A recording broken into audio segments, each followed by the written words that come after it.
I'll give you 3 reasons why I think you should delay your Social Security beyond 62. All right, Brad, we got an email. All right, what do we got? Brad, I've been I'm watching the videos on your channel, and while I think most of your information is sound advice, I have an issue about your position on Social Security. No matter who's in the video, everyone at your place seems to be in lockstep that people should delay their benefits past 62. I just can't comprehend why you would tell people that. Most of the other guys on YouTube tell you to take it as soon as possible. Plus, every time I turn on the news, the government wants to screw you, us, out of claiming it. My wife and I are both 61 and getting ready to retire this year, and we're both going to take our money at 62. I'm a VP at a tech company and tired of working. All my friends and siblings who are older than me took their benefits at 62 and are living the life. I want to live the life too, especially as I don't think I'm going to live long past 70. I think your position on Social Security is out of touch. Why do you hold fast to your stance? All right, great question. I'll give you 3 reasons why I think you should delay your Social Security beyond 62. The first reason, I hear people grabbing their benefit early because they say the system's going broke, it's bankrupt, grab your money while you can. I understand what their thinking is because that's what the media is just flashing all day, every day. But here's the facts around it. Yes, the Social Security Trust is getting spent down because we have 10,000 boomers a day who are retiring and claiming their benefits. However, if there are no changes to the system, there's enough money from payroll taxes coming in to cover about 75% of that benefit. So even though the trust is going to get spent down by 2031, 2032, there's still going to be enough money to cover 3/4 of the benefit, and that's if Congress makes no change. But here's what they're going to do. They're going to push the ages out, and they're also going to raise taxes. They're probably going to do both.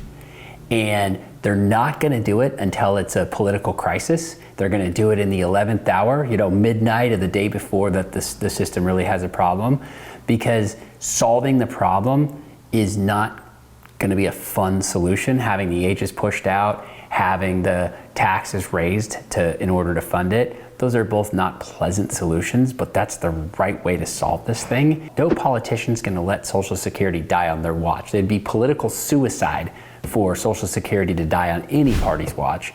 Second of all, no politician wants to solve things if it means that people have to give up something today. They're going to wait until it's a crisis. But believe me, they are going to solve this thing. So don't base your Social Security strategy on the premise that the system won't be here for you, because it will be. It's just going to look different.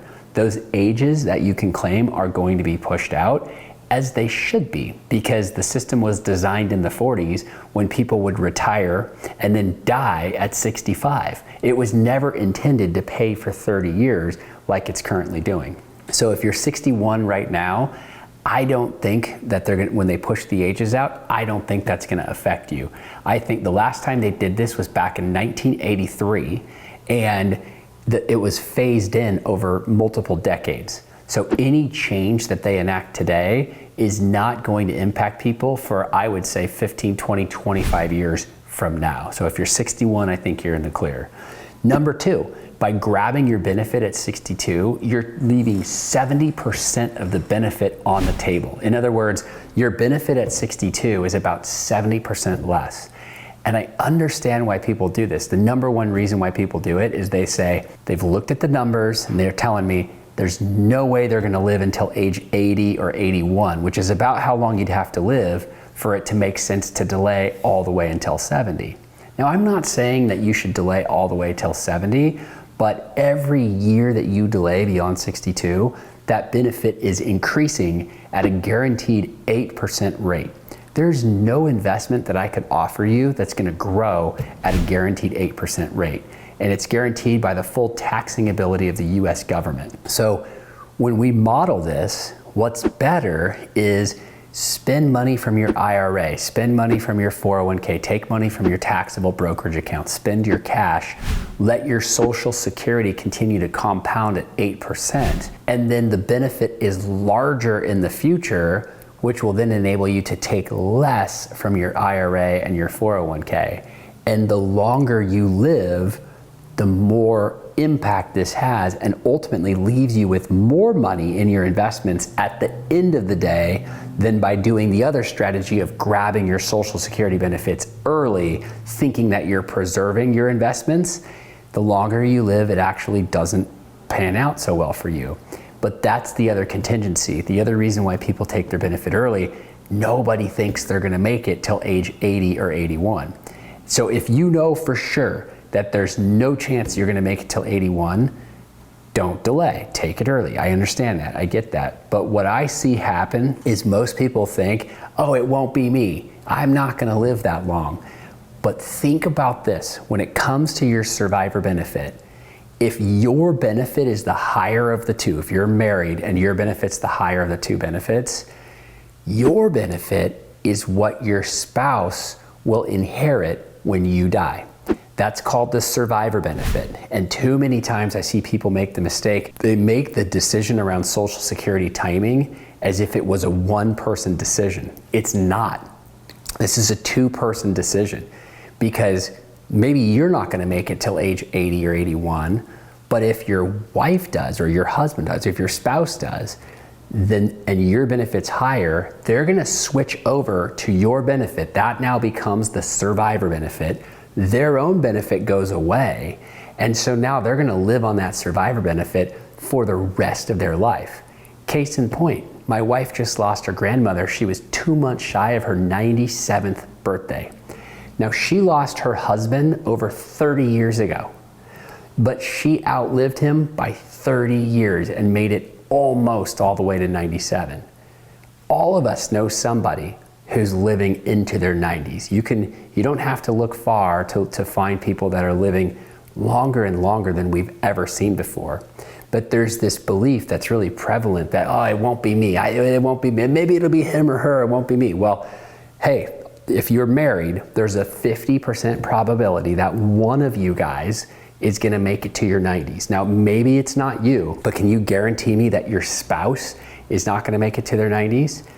Odds are one of you guys is. And so by delaying the larger of the two benefits, you leave that larger benefit for whoever lives the longest. Basically, it's a cheap form of life insurance, and it's also getting cost of living adjustments every year. So if your Social Security benefit is 70% larger and it's getting cost of living adjustments, it's really outpacing the smaller benefit if you took it at 62. So I know this is a controversial subject, and I know you don't think you're gonna make it till age 80, but the data would tell you otherwise, that you got a 50% chance of making it to your 90s, and by leaving 70% of the benefit on the table, you're gonna have to draw down on your investments far sooner than you think. Your future self is gonna really regret the decision to grab that benefit early. Sadly, I've just seen this from far too many people. They eagerly grab their Social Security benefit as early as they can. And here's the other one that just gets me. I hear a lot of people say, I'm gonna take my benefit early and I'm gonna invest it. I'm gonna go invest it and I'm gonna grow it in the market, get 8 to 10% returns. Okay, well, first of all, you get a guaranteed 8% return if you just delay your benefit. But second of all, nobody who claims their benefit early, at least those that I've seen, no one has the discipline to actually turn around and start investing their money in the market. Everybody claims this, they say they're gonna do this, nobody actually does it.